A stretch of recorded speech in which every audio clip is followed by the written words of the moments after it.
Okay, guys, the next move we're going to do is trap and roll. What if he blocks trap and roll by pulling his arm out, but his legs stay tight? So this time, maybe I got the trap, and I go to roll him, but he's going to rip his arm out. Ah! Okay, so I get here. Let's just turn a little bit, Joey. If I get here, guys, my main focus now is going to be going down to the knee or even the hip here. And I want to start shrimping. Only a few things can happen here. Joey's either going to keep this knee on the ground when I shrimp and the other leg comes up, like so, which if that happens and I create a gap here, I'm going to bring my knee in just like the last escape, stay a little tighter. And then I'm going to drive my knee forward and do the same hip escape to an underhook, half guard. Let's do that again. The only other options that he can have is he's going to keep his left knee on the ground and his right knee is going to come up as I shrimp, which would be the same thing. Boom. Okay? Or, as I go, he's going to try to keep both knees on the ground, which will let his knee come off the ground, and this little gap under that shin. Look, that's where my leg comes out, right there. Boom. So it's the same type of escape. Okay? So, maybe I'm here, I get the arm. He pulls his arm out. Ah! And now I'm here. I'm focusing on this knee. My feet start to shrimp. If I create a good gap here, great. Knee out. Boom. Turn my hips. Walk the half guard.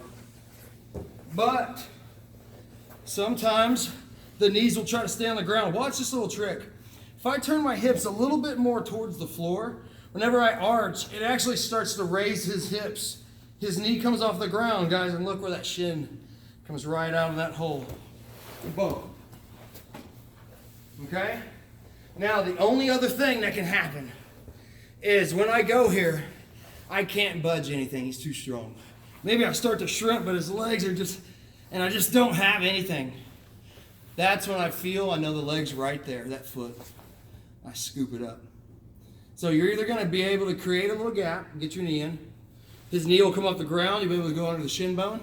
Or I won't be able to do anything, and I hook the leg, drag it in. Now watch this. My feet can move independently of my knees because I'm just pinching my knees. So my feet are going to grab the mat. I'm going to start forward shrimping, turning back towards my opponent. As that happens, his knee came off the ground. I use my forearm to push it in half, and there we go. Same position. So one more time. I'll show that one again.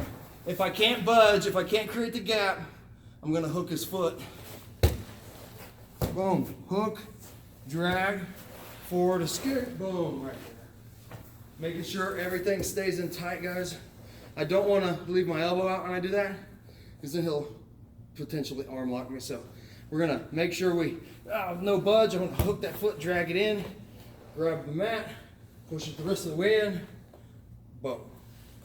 So the key with escaping mount is you got to learn how to combine your moves. So you're going to start with trap and roll, and you're going to go, and one of those moves, the next move is going to be one of the ones that we just showed. We're either going to create the space under the knee, we're going to push, easily get out, or we're going to hook that foot if he gives us any trouble. So remember, always try to escape in combinations of 2 or 3.